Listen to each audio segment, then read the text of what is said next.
Nous sommes dans un espace de lecture, un espace toujours des collectionneurs.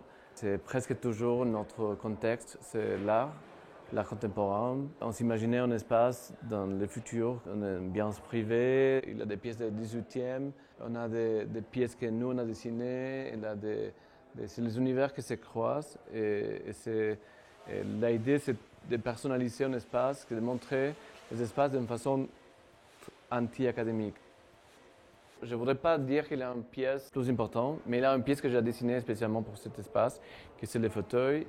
C'est un fauteuil que j'ai dessiné pour une autre exposition avec AD encore. Et on a revisité les sujets, on a ajouté une espèce d'ottomane.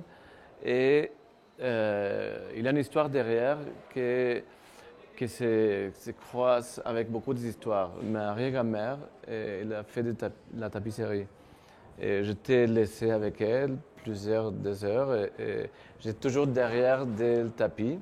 Et elle m'a mis en face d'elle pour me regarder et toujours m'a raconté des histoires. J'ai passé des heures avec elle.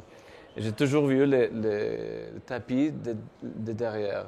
Et pour moi, le tapis de derrière, c'était un peu une espèce de tableau un peu expressionniste, un peu abstrait.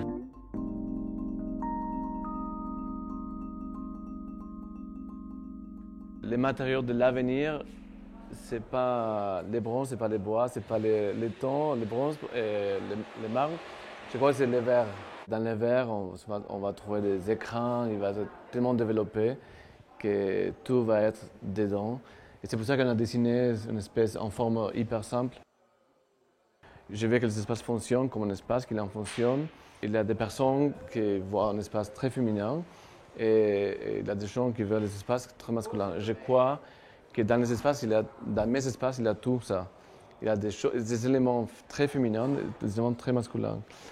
Il va y avoir toujours des gens un peu romantiques qui vont regarder, je crois, des collections de choses. Il va toujours avoir j'espère, des gens qui gardent cet esprit humain, de garder l'histoire, respecter l'histoire de l'humanité, de l'architecture et ça.